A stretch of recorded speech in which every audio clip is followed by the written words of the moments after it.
La paz de Dios reine entre todos. Me es imposible deciros cómo quería a papá. Todo en él me producía admiración. Cuando me explicaba sus ideas como si yo fuese una mujercita, yo le decía ingenuamente que segurísimo que si decía todo eso a los hombres importantes del gobierno, se lo llevarían para hacerlo rey, y entonces Francia sería feliz como no lo había sido nunca. Y sobre todo me alegraba, y me lo reprochaba a mí misma como si fuese un pensamiento egoísta, de que no hubiese nadie más que yo que no conociese bien a papá. Pues sabía que si llegara a ser rey de Francia y de Navarra sería desdichado, porque esta es la suerte de todos los monarcas, y sobre todo ya no sería mi rey para mí sola. Yo tenía 6 o 7 años cuando papá nos llevó a Trouvilliers.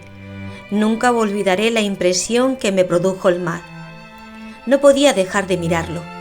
Su majestuosidad, el ruido de las olas, todo le hablaba a mi alma de la grandeza y el poder de Dios.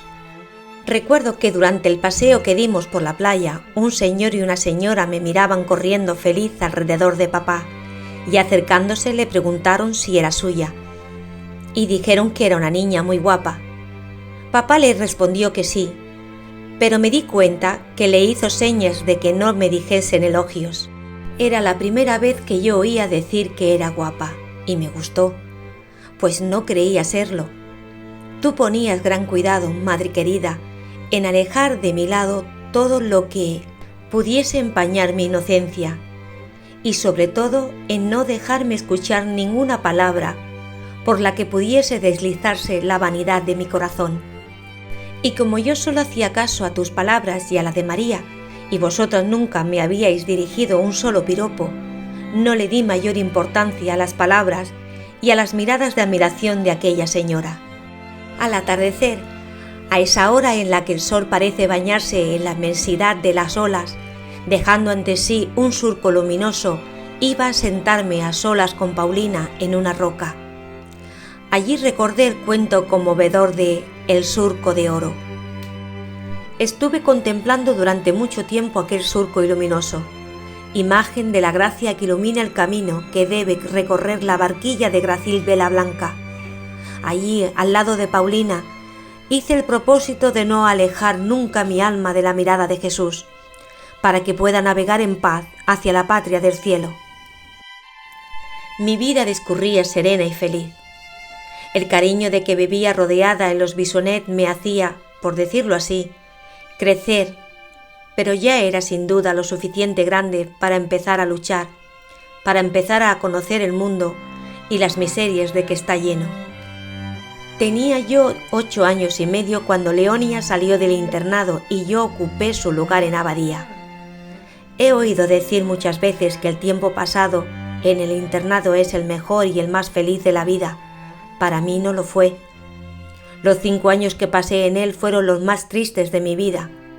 Si no hubiese tenido a mi lado a mi querida Celina, no habría podido estar allí ni un mes sin caer enferma. La pobre florecilla había sido acostumbrada a hundir sus frágiles raíces en una tierra selecta, hecha expresamente para ella. Por eso se le hizo muy duro verse entre flores de toda especie, de raíces a menudo muy poco delicadas, y a estar obligada a encontrar en una tierra común el jugo que necesitaba para vivir. Tú me habías enseñado tan bien, madre querida, que cuando llegué al internado era la más adelantada de las niñas de mi edad.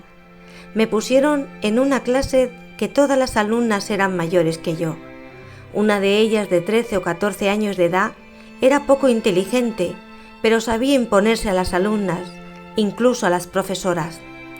Al verme tan joven, casi siempre la primera de la clase y querida por todas las religiosas, se ve que sintió envidia, muy comprensible en su pensionista, y me hizo pagar de 1000 maneras mis pequeños éxitos. Dado mi natural tímido y sensible, no sabía defenderme, y me conformaba con llorar en silencio, sin quejarme ni siquiera a ti de lo que estaba sufriendo. Pero no tenían suficiente virtud para sobreponerme a esas miserias de la vida, y mi pobre corazoncito sufría mucho. Gracias a Dios Todas las tardes volvía al hogar paterno y allí se me esponjaba el corazón, saltaba al regazo de mi rey, diciéndomele las notas que me habían dado, y sus besos me hacían olvidar todas las penas. Con qué alegría anuncié el resultado de mi primera composición, una composición de historia sagrada. Solo me faltaba un punto para llegar al máximo, por no haber sabido el nombre del padre de Moisés. Era, por lo tanto, la primera y traía una hermosa condecoración de plata. Como premio, papá me regaló una preciosa monedita de 20 céntimos que eché en un bote destinado a recibir casi todos los jueves una nueva moneda, siempre del mismo tamaño. De este bote sacaba yo dinero en determinadas fiestas solemnes, cuando quería dar de mi bolsillo una limosna para la colecta de la programación de la fe u otras obras parecidas. Paulina, encantada con el triunfo de su pequeña alumna, le regaló un precioso aro para animarla a seguir siendo tan estudiosa. Buena necesidad tenía la pobre niña de estas alegrías de la familia. Sin ellas, la vida del internado habría sido demasiado dura para ella. Los jueves por la tarde nos daban asueto, pero no era como los asuetos de Paulina, y no los pasaba con papá en el mirador. Tenía que jugar, pero no con mi Celina, cosa que me gustaba cuando estábamos las dos solas, sino con mis primitas y con las pequeñas Madelon. Era para mí un verdadero martirio. Como no sabía jugar como las demás niñas, no era una compañera agradable. Sin embargo, hacía todo lo posible por imitar a las otras sin conseguirlo, y me aburría enormemente, sobre todo cuando había que pasarse toda la tarde bailando cuadrillas. Lo único que me gustaba era ir al jardín de las estrellas. Allí era la primera en todo. Como cogía flores en cantidad y sabía encontrar las más bonitas, despertaba la envidia de mis compañeras. Otra cosa que también me gustaba era cuando por casualidad me quedaba sola con María. Como ésta no tenía Celina Madelon que le arrastrase a juegos corrientes, me dejaba elegir a mí, y yo elegía un juego totalmente nuevo. María y Teresa se convertían en ermitañas, que no tenían más que una pobre cabaña y un pequeño campo de trigo y unas pocas legumbres que cultivar.